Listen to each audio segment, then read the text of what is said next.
We're back. Hi, I'm Gail. I'm Daphne, and That's Disturbing. Yes, we are. Here again. Because we're disturbed. We are. I don't know why I feel the need to say that every time, just because I guess it is what it is, and it's meant to be that we're disturbed. Right. Well, just in case anybody missed or didn't occur to them that we're disturbed. Right. Okay, so we're going to be doing things in a different order than normal. So we're obviously introducing ourselves. Hello again. Then we're going to jump into disturbing fact from now on, and then into the case. And then we'll take care of housekeeping. Well, we'll take care of housekeeping if we need to in the beginning as well. And then we'll take care of like Instagram, that kind of stuff at the end. Yeah, we'll give you all the information, how to get in touch, how to follow, blah, blah, blah, all that. Yes, exactly. So I actually do have a little bit of housekeeping, Mom. Okay. It was brought to my attention while we were editing and trying to find pictures of Winnie Ruth Judd, the last episode that I did. Mm-hmm. That she escaped 7 times, not 6. So my bad. I kept saying 6 times, 6 times, 6 times. Yeah, that's crazy. Deadly Women, you steered me wrong. Right. Actually, I don't even know if they talked about it on Deadly Women. So I think they just talked about the case, not her escapes. Well, that's pretty impressive, though. Yeah, Even it 6 is. times is pretty impressive and or creepy. Yeah, no kidding. And scary. Yeah, right? So, yeah, there is all good for that. her. Right. I don't know if I should say that, but good for her. Yeah, no, I don't know if you should say that. I don't know if I should say Winnie that Ruth either. Judd. Bad Winnie Ruth Judd. Yeah, bad girl. Bad girl. Okay. Naughty girl. Are you ready for my disturbing fact? I am, do tell. Okay, so at any given time in the United States, there's an average of 2,000 serial killers. I feel like that's way higher than the numbers I've heard before. That's fucked up. It's an scary. average. Well, because I was reading another article and it said 25 to 50. That's what I've heard, like the 30s, in the 30 range. This one is this guy, his last name is Hargrove, and he's a retired investigative journalist. And he arrived at the estimate of about 2,000 at-large serial killers by asking some contacts at the FBI to calculate how many unsolved murders are linked to at least one or another murder through DNA, where the DNA database. Because to be a serial killer, you just have to kill 3 people or more. just 3 people. There's a minimum requirement, right? And there's that's no it. cap. There's no cap on it. There's no cap. There's a minimum if you want to, represent yourself with some what did I say in the one episode? Cereal. Fruit Loops? Yeah. I'm like, cereal. What is it? What's that cereal? Because in my brain, it's always going to Lucky Charms, actually. But so the people that he interviewed, his sources at the FBI, said that there were about 1,400 murders. 2% of those in the database met that classification, where there's 2 or more murders related to the same DNA that they don't have a match for. Oh, geez. Yeah, so that's crazy, right? And they also said that 2% is probably a low estimate and 2,000 is a ballpark figure, but how scary. It is scary. Very scary. So because on average, there are more than 220,000 unsolved murders since 1980. So in 43 years, 220,000 unsolved murders in the United States.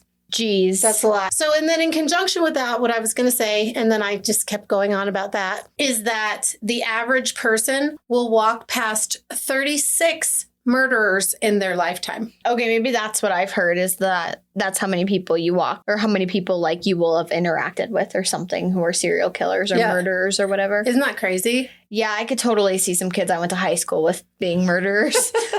So it makes sense. Nice. I might have already all met them. I might have already met them all. You might have already got your 36. Got my 36 fix.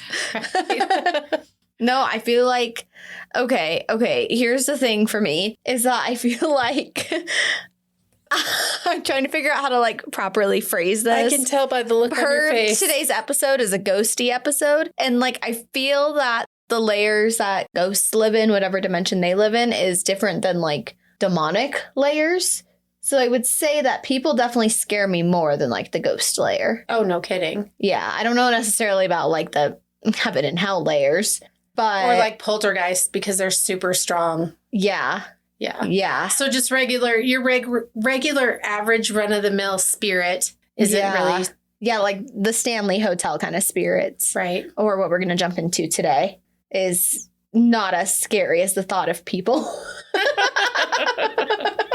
Of your 36 murderers that you walk past in your lifetime. Yeah, in high school, namely. And hopefully you just keep on walking. Yeah, no fucking kidding. No kidding. All right. Well, shall we just jump into today's case, Daph? Yeah, we shall. Shall we? We shall. I'm feeling all formal. Okay, I guess. So, what we're going to be talking about is something that's very near and dear to my heart. Key West. Ooh, I love the Keys. I do too. I was raised going there. So actually, per one of the stories that we have today, I will be posting a picture of myself as a young kid in front of a tombstone. Yeah. With a ghost. Great parents. And my mom says, Daphne, there's a ghost behind you. And I'm looking back. And then there actually is an orb in the picture. There is. And it was like a regular camera where we had to get, it was like one of those disposable cameras. A film camera. A film camera. Like one of those disposable ones that you have to get developed. So it wasn't like I could instantly look at my digital camera or my cell phone and see it. Like it was one of those Kodak disposable things. The orangey yellow colored ones. Mm-hmm. For all of our young viewers who shouldn't, or young listeners who shouldn't be listening right now, that's what we're talking about. Right. Not like your Fiji films, your Polaroid cameras. No, nothing like that. You had to take it to a store and get it developed. Yep. Well, you still can. There's still those things. Yeah, I feel like they're not as common, though. Oh, no, not commonplace at all, because you have your cell phone. Yeah, exactly. Right. Anyway. Okay, so this is going to be a multiple part series that I'm going to be covering all of it. So today's a little bit on the lighter side, but still spooky. I haven't jumped into the Robert the Dolls yet in this episode. Okay. But our first one is going to be the Porter Mansion. Have you heard of this one, Mom? I don't think so. I don't think I've heard of it either. Something about it sounded familiar to me when I was researching this. But maybe we walked past it in one of our walking tours we've done down there before. Maybe. But I don't think it's like on the Ghosts and Gravestones. Shout out, Ghosts and Gravestones. If you're ever in the Keys, take a tour with them. It's fun because we are the doomed. Yeah. I love it. All right. So the address of the Porter Mansion is 429 Caroline Street. You know Caroline Street? I do. I know 429 Caroline Street. Yeah. Yeah. Do you actually? Yeah, I know that area for sure. Yeah, see? I'm like, but I don't remember this story. Anyway, okay. So this house, it was built by Judge James Webb in 1838. And Judge Webb, he was an influential man, and he was actually in the first federal judge of the Superior Court of Key West. Oh, that's cool. Yeah. There were like 2 people in it. Right, basically. So he introduced legislation that regulated salvage in Florida, which helped legitimize wrecking as a career. And he also became the Secretary of State to the Republic of Florida. So you might ask yourself, what is wrecking? Because that's what I was asking. No, I know what wrecking is, exactly what it is. But that's only from going to Key West. It's where, I'll let you. But I know what it is. You can take it. It's where you find a shipwreck and you recover the stuff, and whatever you recover then becomes yours. Yeah, or you sell it. Yeah, well, I mean, but it becomes your property to do with as you choose. Yeah, so he was responsible for making that a legitimate career. Yeah, that's pretty badass. Isn't that cool? I would so love to do that. I don't know that I would want to do that because I don't want to know what I'd find. I think I don't know. There's this movie, which is totally not coming to my brain right now, or like an episode of a show, something. It's not coming to my brain. And they dive, and then one person gets stuck on the inside of this boat. Oh, yeah, that would suck. Yeah. Yeah. Yeah. Scary. But, I don't know. When you're dead, you don't know it, so it's fine, probably. Yeah, that's true. So Dr. Joseph Porter, it's called the Porter Mansion. He's the one who's most known and associated with the mansion, obviously. Duh. It's named after him? Yes, since they call it the Porter Mansion, and it's not called the Webb Mansion. So he was born in the house, and his father purchased it in 1845, though he died shortly after at the age of 32. Aw. And then his mother soon after that died at the age of 30. Aw. So the kids were cared for by their grandparents, and this is fun fact. So he was born in the same room that he died in. He lived in the house his entire life. I remember that. Like, I just remember that snippet that you said, right? That you said right now, that he was born in the same room that he died. But I don't remember anything else. Okay, yeah, same. So actually, that wasn't what stood out to me. It was something else later on in the story, but we'll get there. Then I'll tell you what it was that stood out to me. I didn't remember that part. But he was Key West's first native-born physician. He was Florida's first public health officer. And he also was the first person to recognize the connection between yellow fever transmission being tied to mosquitoes.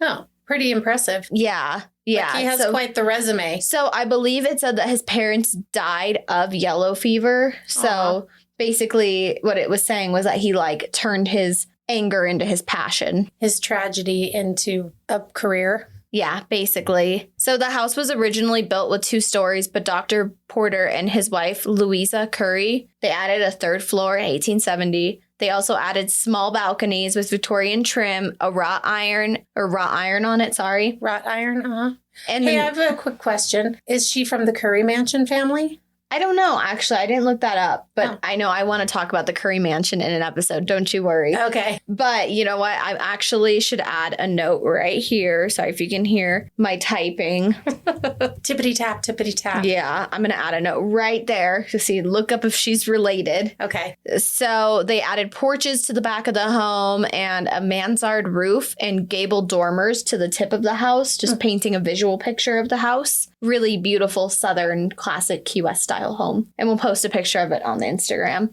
I love them. Me too. It's my dream one day. And ironically, my dream house down there is actually the artist house, which is kind of scary as fuck, which again, we'll talk about in a different episode. But that's like my dream one. I know. I just love it. I love the wraparound balcony or the wraparound porch. And like there's a spiral staircase outside of it. It's just so neat. I love all of the gingerbread on all of the houses. Yeah. Like how they all have different like seahorses and starfish and different kinds of scrolls and like different little accents on their railing. On their railings and like on the porches. Yeah, like their around, trims. Yeah, exactly. The gingerbread. Yeah, I love it. So Porter's daughters eventually painted the house emerald green, and Jesse Newton, no idea who this person is, added white trim. Okay. Just thought I'd give my shout out. Random Jesse added white trim to the house. Okay. So today the house is listed. It's a U.S. National Register House of Historic Homes as of 1973. Wow, I just can't spit out words tonight. Sorry. So what else is new? I was going to say, no surprise. And it's also, at this point in time, an apartment building, a bar, and it has office spaces. Oh, yeah. I know exactly where this is then. Because there's like a real estate office in there. And then there's like a couple of apartments on the back side of it. Yeah. I know where this is.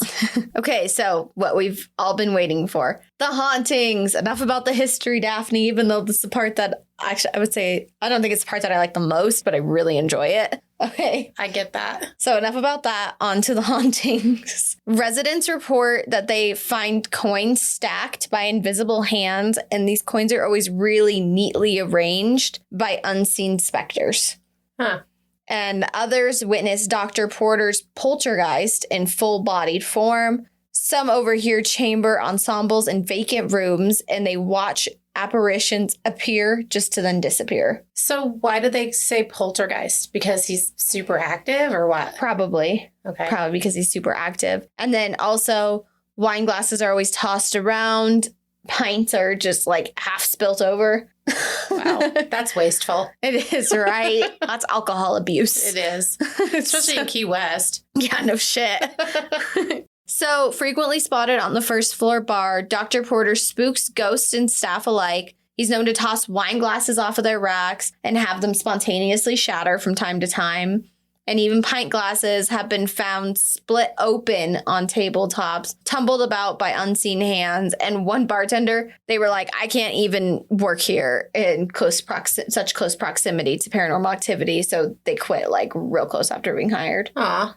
Which makes me beg the question of what are you doing in Key West? Right, no kidding. It's probably got to be per capita one of the most haunted places. I was going to say, I don't even know that I said it. It's called Bone Island. Like that's its like nickname is referred to as Bone Island. I feel like whenever I read that they say Savannah, Georgia is like the most haunted city in the United States. But I mean, Key West has got to be up there. Oh my God, absolutely. A 2x4 island with a lot of dead activity. A lot of dead history. Yeah, a lot of dead history for real. So other bartenders, they say that they don't mind being in the company of the poltergeist. One even waited on Dr. Porter, and she said at the time, like, she didn't know that obviously he was a ghost. She had her back turned to the bar, and there was one empty chair at the bar. She's running around like a chicken with her head cut off. She's working, getting people's food orders in, pouring drinks. So at this point, she was grabbing a bottle of wine. Nobody was behind her. She turned around, somebody's behind her. And she asked him for his order. He gave it to her. Then when she went to go get him his order, he was gone. And there was just a stack of coins. Ooh. So he's the coin stacker. He's the coin stacker. And then she said that later someone had shown her a photograph of Dr. Porter, and she was like, yeah, that was him. She just figured he was like an actor or somebody from the Historical Society dressing up. Right, because there's a lot of that happening. There's a lot of that. Sometimes it's like, are you a ghost or are you an actor? Or are you both? Are you both? Yeah, that's a good question. So one third floor resident alleges that he's regularly visited by these poltergeists. And he said that they're not sinister, that they're just kind of there. He'll hear them clicking when he's not inside of his room. Like when he steps out, he'll hear things happening inside of his room. And then he'll come back and he'll find coins stacked on his dresser. So invasive. I know, right? And then another resident, they claim to hear mysterious sounds of a chamber ensemble. And once it occurs, she basically, I guess, she just walks into the living room and she's like, you guys, fuck off. I'm trying to sleep. Try again in a few days, try again tomorrow. Fuck you, I'm sleeping, basically is how it occurs. Wow. And then they leave her alone for 2 or 3 days and then they start their shit again. Alrighty. Yeah, but I don't know if I would talk to ghosts like that. It says that they're very polite ghosts. Yeah, but why is she telling them to fuck off then? That's just one thing I read, that she would gets heated with them. Oh, okay. So maybe she's not using the words fuck off, but she's like, stop, I'm trying to sleep. Right. So she's raising her voice. Yeah. When you wake you up. Yeah, basically. Ain't nobody allowed to wake me up or it is the end of your day. Exactly. That's no lie. So a man who has an office within the building, he said he's seen many ghosts outside of his office. And he said that one day his door was closed because he had a client in his office. But he has a window in the door, and then he saw a figure walking back and forth outside of the door. And he just thought that his meeting with his client was, taking too long, that this guy's pacing outside. And so him and the client, they shook hands and they're like, okay, let's go see what this guy wants now. Our meeting's over. But then when they opened the door, no one was there. I know, you're so surprised, right? Ghost story. Shocking. Ghost story. Nobody's there. What? But still, you could have gone the other way and you could have said there was an apparition standing there with a stack of coins in his hand. What? And he asked the front desk people at the building and he's like, hey, what's going on? Was somebody out there waiting for me? And they're like, no, we haven't seen anybody. Yeah. Yeah. And so, but this guy and his client both saw what was happening outside through the window. Yeah. So this is just a little offbeat comment. I couldn't find much more information about this than the one comment that I have, but that paranormal investigators are still trying to figure out who the young African-American girl is, who's frequently seen by residents. And they're trying to figure out who she is, what she's all about. And they think that Dr. Porter had servants who worked for him, and she may be one of the daughters of the servants of either the Haitian or Bohemian. Yeah, the Bohemian servants. Mm-hmm. So they're still trying to figure out who she is, but it didn't say that she did anything. It didn't say that she was up to no good or anything of that nature. Just that she's been visualized. So she's seen there. Aw.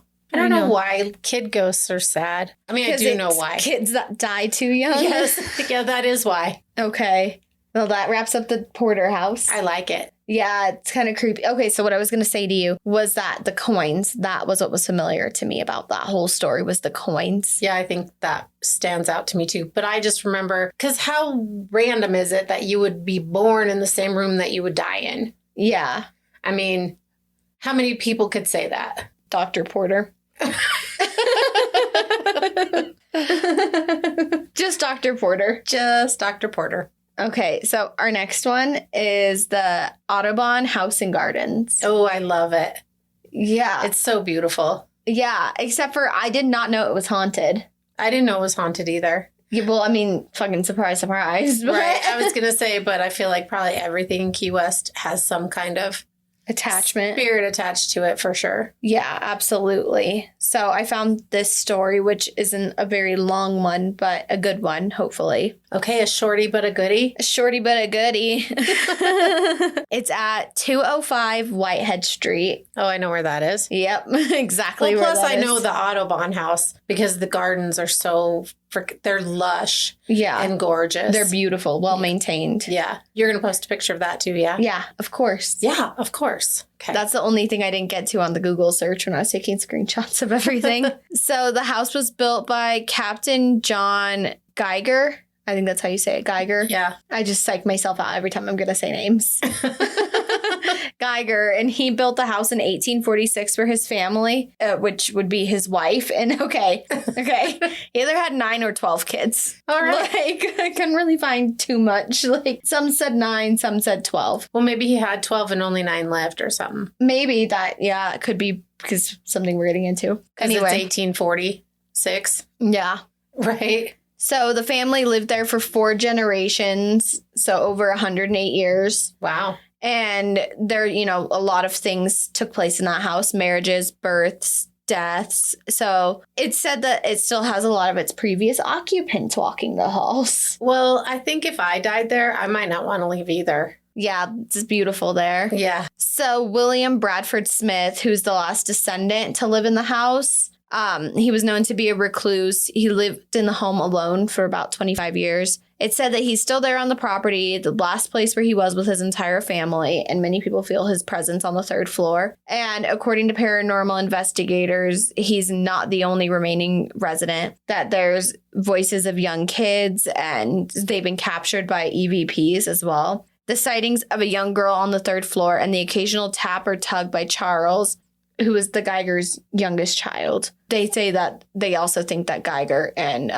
Lucretia. I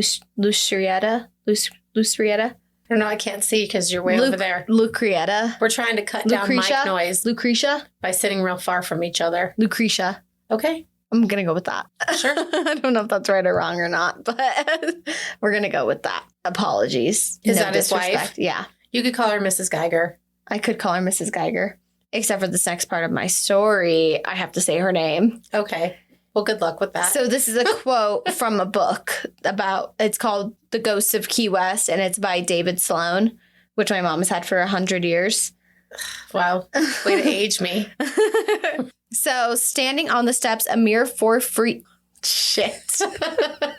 Standing on the steps, a mere 4 feet in front of him was the apparition of a woman. She appeared to be in her 50s and was wearing a light blue dress with a full-length apron, complemented by frills and a matching white cap. Pete continued to stare in disbelief as she moved back and forth on the step before disappearing completely. Lucretia? That's the quote. And Pete is somebody who either still or was a former employee who they interviewed from the book. Nice. Yeah. The book said that there was one room that was specifically used for quarantine times for yellow fever, which I don't even want to talk about quarantine.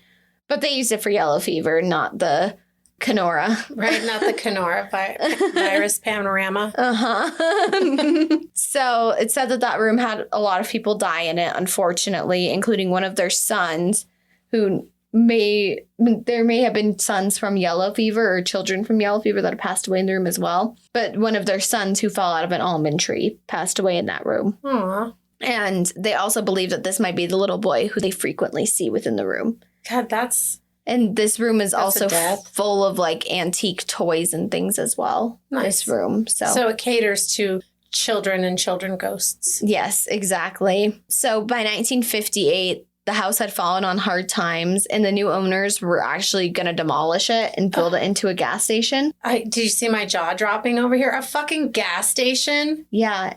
I mean, it's the 50s. They didn't know that it would be a historic place one day. I think there's history in the 50s that's pre-50s. Well, yeah. Well, I guess it's actually 100 years plus at that point. Yeah.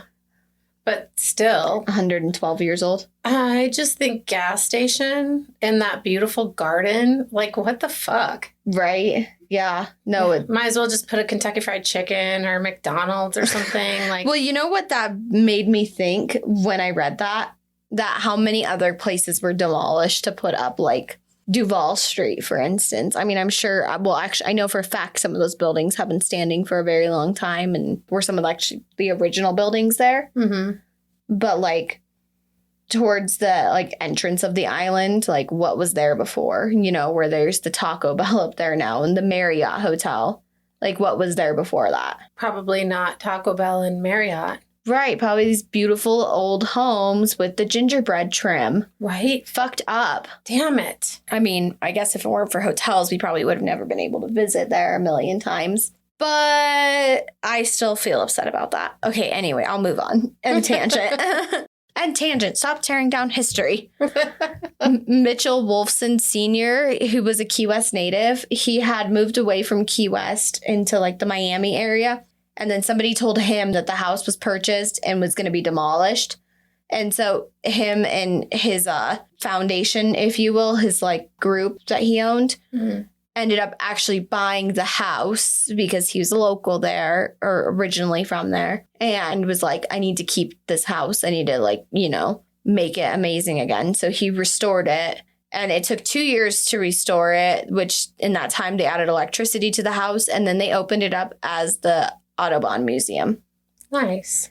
And you're probably wondering, how is it the Audubon if it's the Geiger's house? I am wondering. You're like, no, I'm not, because I know about it. So it's named the Audubon House because of John James Audubon. And he was an artist and he was a cataloger as well of American birds. And he created the book Birds of America, which he founded, like, so many different species, or did not founded. He founded them? He founded them. You mean he finded them? I meant founded in, like, the way of, like, discovery. So he finded them. He finded them. So he visited Key West in 1832 and discovered 18 new species of birds there. And he spent months with the Geiger family, sometimes painting on their grounds. And then his paintings of the white-crowned pigeon features of the Geiger tree are still found in the front yard of the house. Nice. And he was actually the one who named the orange flowering tree that you can find in Key West the Geiger tree after the Geiger family. Aw, paying an homage. Yeah, isn't that a cool one? That is a cool one. Anyway, so yeah, they made it. So now the house is an art exhibit. That's what it is now. I mean, it still has these antique pieces that the family owned in the home. But now it's primarily just an art exhibit for Audubon's work and all of his prints, and other artists put their stuff in the gallery as well. So it's a museum. Yeah. And an art gallery with beautiful grounds, and no one lives there. Yes. No one lives there. Okay. Yeah. Nobody's there anymore. I mean, nobody is there anymore. No living human is there anymore. Yeah, basically. Although, you know what I saw too is that Audubon had visited the Geigers, but, like, he never actually stayed in the house. So it was just kind of like a weird thing that they would rename it after him when he never actually stayed in the house. He was originally, or his dad was French, and he was from wherever before they called it Haiti. Before it was Haiti, whatever the name of the nation was before they renamed it Haiti was where he was from. Okay. And so he wasn't from Florida. He wasn't from the United States, you know. And so he was basically just a traveler of finding new species. But yeah, they said that he never actually, like, stayed in the home. Isn't that weird? That is weird. But So- maybe they're just so impressed with his resume and they're like, well, the Geiger's kind of, Meh. right? He was a pretty famous wrecker, though. John Geiger. Oh, he was. Yeah, pretty famous wrecker. I love it. It's so cool. And there's also on the third floor in the parlor, there's a painting of Captain Geiger. And in the dining room, the serving table is still there, the original serving table, the dining table. And a replica cookhouse in the gardens provides a further insight into the life into the mid-19th century Key West. I want to go back so bad. I'm itching. I'm itching to go back. You know what's sad, though, is every time we go back, a little piece of the original Key West that we very first visited is kind of gone. Oh, yeah. I'm going to be shocked to see it after the pandemic. We haven't been there since before the pandemic. We haven't been there since 2019. Yeah. Yeah. Fucking crazy. But we started going there in the early 2000s. So. Yeah. Yeah. And I mean, I don't know. I'll just shut up. No, that's okay. Change sucks. That's all I'm going to say. Yeah, it's sad. I know that most of my favorite businesses, though, made it out of Key West or made it out alive. They're That's still good. standing. That's good. Yeah, like the Half Shell Raw Bar. Love that place. Yeah. Blue Heaven. And the Conch Republic. Is also good. Not my favorite. Half Shell and Blue Heaven own my heart. Yeah, for sure. They own my heart. Right. Okay, so we should probably my stop mouth is talking watering. about food. Okay, so next we're going to talk about this is our last story. I mean, story-ish. I don't know. Okay, we're talking about the Key West Cemetery next. Ooh, Yeah. I love it. So it's located at 701 Passover Lane in Key West, obviously. There are about 100,000 people buried there, and it's 19 acres. The Key West Cemetery was established in 1847. It was originally located near the beach, where the ground was softer. It was easier to bury people there. Seems like not a good plan. You already know the story, so So the island's burial ground was relocated to its current location after a severe hurricane that swept the island and made the bodies all rise up, and they were all washed across all of the land of Key West. So now it's built at actually the highest point in Key West, but all of the graves are above ground. Tell us what the highest point in Key West is. Don't give me the look. I don't know. I would have to look too. Yeah, why are you making me look? 16 feet. 16 feet above sea level is as high as it is. That's not hardly any feet. Yeah, no, we're at, like 6,000 where we are? Yeah, I think we're at like 7. Well, no, 6, like a high 6. We're at 6 and some high change. Yeah. So anyway, the bodies were relocated there. So some of them are... Oh, no, I lied. We're at 57. Yes, 6,000. Yeah, but not in some change. Not in some change. Just hired closer to 6,000. Anyway, okay. What I'm trying to say before you interrupted me. Sorry. That the cemetery is built on the highest point of Key West, 16 feet high, 16 feet above sea level. And there are some graves there that are actually older than the cemetery itself. One is dated at 1829 and the other's at 1843, and they were moved there after that hurricane. I assume it's because they knew who these people were. Then they found their bodies washed up, and the other people, it's that they didn't know who they were. That's gross. I'm Yeah. picturing that movie Poltergeist, where all those bodies come up through the swimming pool. Ew. Sorry. So the cemetery, it was established, and it seems that the main motivating factor of actually creating the cemetery in Key West was because of a hurricane that had hit and it killed a lot of people. So I don't think it was the same one that went through and dug all the bodies up. It was a different one. It was a different one that killed all the people before they had to bury them all. So It's good that they were killed before they were buried. oh, fuck, I know. So one of the highly visited graves there, I know you know where I'm going with this. Do you want to tell me what it says? That lady, I can't remember her name, but the quote on it says, "I told you I was sick." Yep. Because she's like the town hypochondriac. Her name was BP Pearl, quotes, Roberts. Okay. Yeah, so people thought she was either a hypochondriac and her doctors were never able to find anything wrong with her, and then she died. And so it's funny that her thing says, "I told you I was sick." Mm-hmm. It is funny. And some other tombstone examples are Edwina Laras. She was born 1923, passed away 1986. Her gravestone is marked as devoted fan of singer Julio Iglesias. Love it. And another one, Wilhelmina Harvey. She was born in 1912, passed away in 2005. Hers says, she was the first woman juror in Key West, and she was also a local elected official, and her grave has the title on it, Admiral, Conch Republic Navy. Admiral. Admirable. Admiral. And then Gloria M. Russell's. Do you know what this one says? No. You do. I'm just resting my eyes. Oh, yeah. Okay. Like, you know that one. So there are many local favorites buried within the cemetery. And one of them was the actual Sloppy Joe Russell. And he was born in 1889, passed away in 1941. He was Ernest Hemingway, which there's the Hemingway house on the island. He was Ernest Hemingway's fishing guide and his favorite bartender on the island. Right. Because You're like, yeah, he's also my favorite bartender on the island. One of them for sure. Well, 1941, no, he never actually served me, but his drink list has.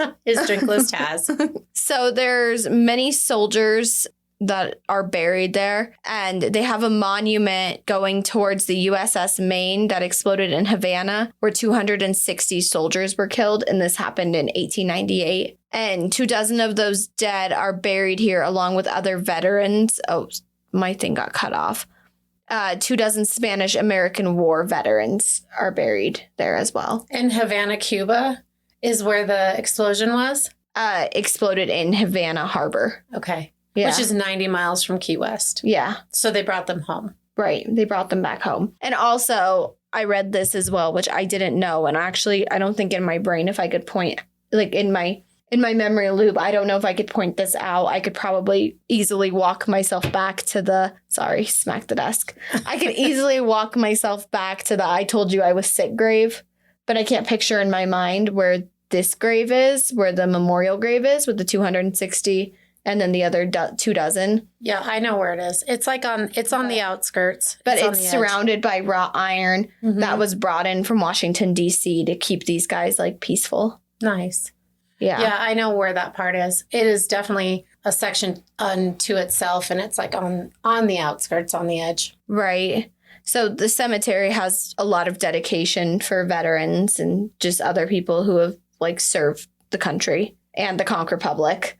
Because at one point they were seceded from the Union, but that's a different story. That's a whole different story. That's a history lesson. So there's also a lot of representation about just the Southern history in Key West at this cemetery. And for example, the grave of Manuel Cabeza, who died in 1921. He was a World War I vet, and he had a relationship with a mixed-raced woman. This is a horrible story, but his grave is here.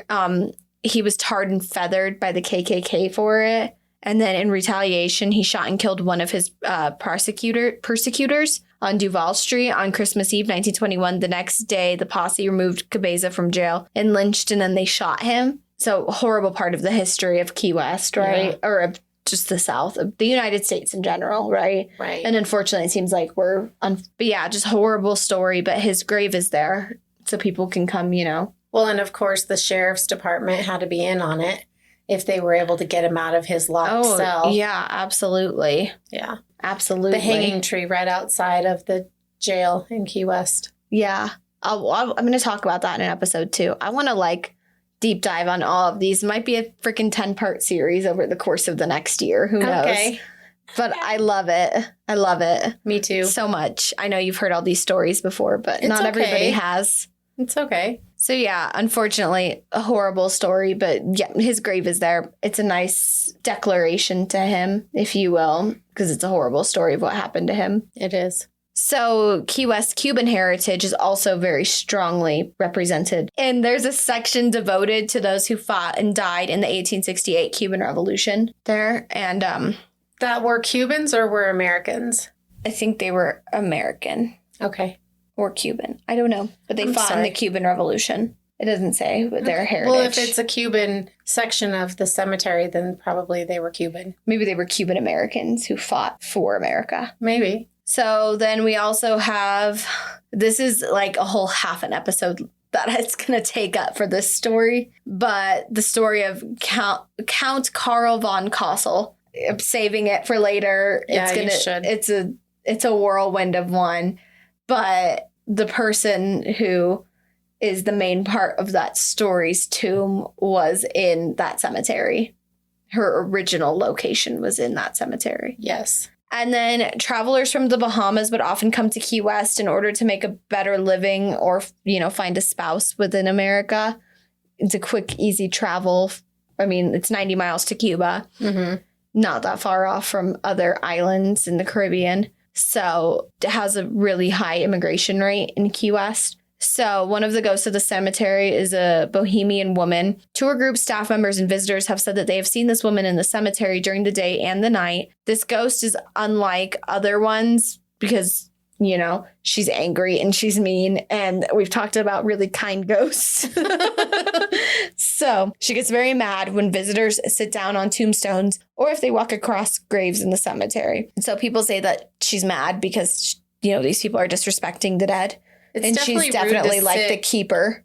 It's definitely rude to sit on a tombstone. Oh, yeah. And walking across graves, I feel like definitely shouldn't do that. But sometimes you can't help it. But that being said, if they're all buried, because most of them are above ground. I was going to say, I don't even know how you'd walk across them in Key West when they're all above ground. Yeah. There's a couple of spots I can think of. I mean, I'm sure there's actually a lot of bodies buried all about the island. That we don't know Bone about. Island. Yeah, that we don't know about. I was going to say, though, the only spot that I can think of where you might accidentally walk across a grave is that that shipwreck that happened, that they paid homage to all of those young African-American kids and had like a burial.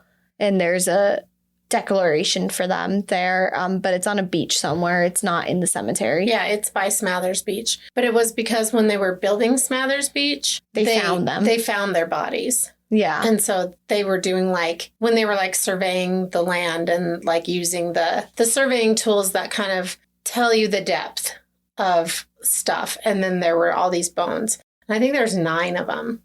I'm not 100% sure, but I feel like there's 9. I was going to say 12, but yeah, a low. Here we are back to 9 and 12. A low number. Yeah. So that was kind of what was going through my brain was how do you walk across lifted graves? So many visitors of the cemetery have said that they heard a young girl that's calling out to them, and they followed the voice and then nobody's there, and that they think she's trying to play a game with them and something of that nature. Kind of freaky. Kinda. Yeah, but or maybe she's just a little girl who doesn't know she's passed. But the people say that they don't feel scared or anything like they do from the Bohemian woman. Like the Bohemian woman, I guess, is actually scary. But don't be disrespectful to the dead. Yeah, and true that. Because we've been there a million times and I've never experienced anything other than the time that I took the picture. But literally, you were just being so cheesy with your little smile. And I was like, Daphne, there's a ghost behind you, because I was trying to get a candid picture. And woo, was it candid. Yeah, right. Trying to get me to look all frightened. And then there was actually an orb behind me. Yep. It knew. It was like, oh, here, let me pose for the camera. Or maybe I knew. Maybe I sensed. I don't know. So people say that, or some psychics, I guess, not just people, but psychics. Psychics, man, I'm having a hard time tonight. I'm having a rough go at it. Some psychics say that they believe that the Bohemian woman is looking for somebody in specific. And so that's why she could be angry and mad. I mean, beyond the fact that, you're disrespecting grave sites, and that's why she's mad. But they think that she's the keeper and that she's looking for someone. Yeah. I wish we could know who she was looking for. I know, right? Bring them back to her. Yeah. Move their bones. Aw, that's sad. Keep them together. I know. I understand.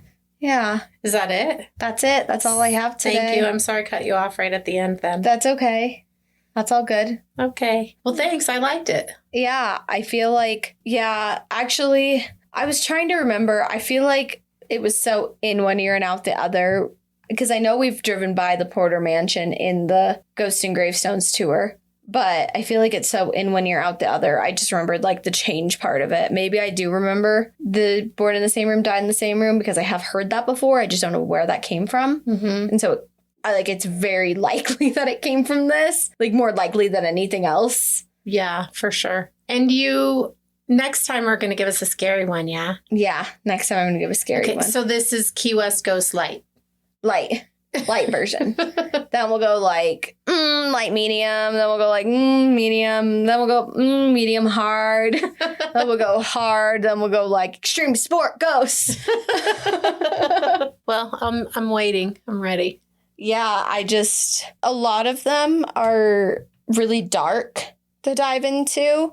And a lot of life, I mean, not that life ever stops. I know it's what we always talk about. Life never stops. But a lot of life has been happening recently. And I just needed to take on something that was a little bit lighter, but still like gives you a little bit of chills. Yeah, well, ghosty. Ghosty gives you chills. Yeah. So thank you for that. But I mean, we got murders to cover in Key West.